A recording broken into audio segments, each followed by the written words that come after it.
section, we're gonna talk about like very elementary intro to area and volume again, just mainly the equations and what they can be used for. So let's start with a circle. How would you? That is not a circle really, but suppose it is with the radius r. So in this case, you could do calculate multiple stuff about circle. You could do the area, of course, which is in this case pi r squared for a circle. You could do the circumference, which is basically the outer lining. So it's like the outline. So the circumference literally is whatever I'm doing in red, like all the stuff around the circle. Which for a circle, it's going to be, you represent as c equals 2 pi r. And note that d, which is the diameter, is 2r. So the whole thing is the diameter. And, you know, half the diameter is the radius. And a circle, or anything really, that's the circumference. Yeah, so those are two major things you could do for a circle. Yeah. Okay, let's go on to a square. It's pretty, I think, self-explanatory. But square, all the sides are equal, even though it doesn't look like it here, but suppose it is. And A, like all the sides are A, suppose. The area is just A squared, really. And yeah. So that's the area. The outer stuff is now called the perimeter, which is just, the perimeter here is just 4A. You just add up all the sides for, yeah, and same thing with rectangle. So just A and B. So the area is just A, B, essentially length times width. And you just add all the sides up to get the perimeter. So that's a rectangle. Triangle, the area, it's gonna be half times the base times the height. So what's the base? The base is this. The height is the perpendicular height from that to there. So you drop a line essentially, and yeah, that's the height. So from here to here is basically the height. That's h, and that's the b, and you do half of that, half base times height. Yeah, so that's the for a triangle. Just note that in a polygon, like, okay, let's draw a better polygon. Suppose it's a okay, anything in a polygon that says regular polygon, that just means all the sides are the same.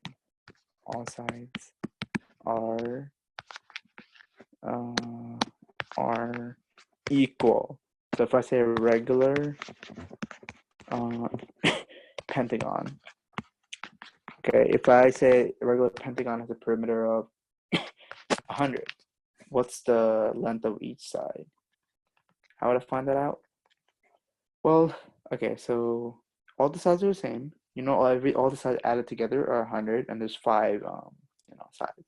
So you just do 100 divided by 5 to get the length of each in a regular pentagon.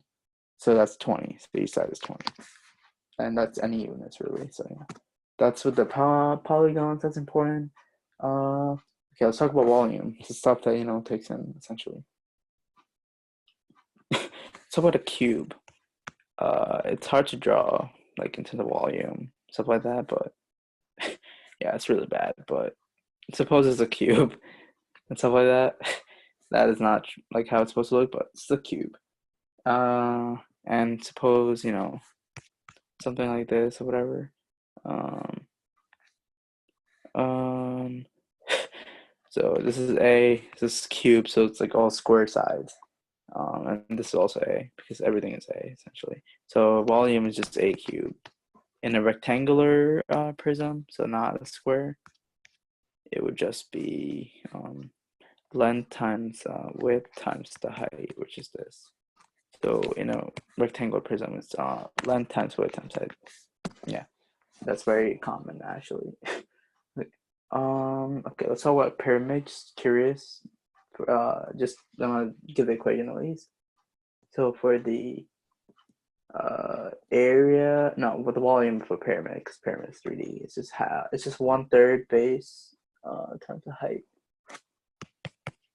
essentially. Where again, the bases can be a square, it can be any other really shape, it depends. And the height is usually perpendicular. Remember, like if it's a triangle or anything, that's the height. Yeah. Okay, let's talk about a spear. It's actually really hard to draw a spear as well, but yeah, suppose it's a globe, like a globe. Like if you look at a picture, that's a spear. The volume of that is going to be volume of the spear is 4/3 pi r cubed. That's different, remember? 4/3 pi r cubed. Yeah, that's just a formula for the volume of a sphere. In any generic cylinder, which is like this, this you can have a cylinder just like a circle top with the radius of r, and this is a height. So the way you find the volume of this is basically pi r squared h, which is pi r squared is the area of the circle. So you basically take this, take this circle, and just multiply it by h to get the entire thing. It's pretty intuitive. So yeah, and somehow if this is changed to another shape, it will be that times this, but like usually it's a circle, so it's just pi r squared h, where r is that, h is that, and you have the volume of a cylinder. Yeah, so that's a basic area and volume elementary intro.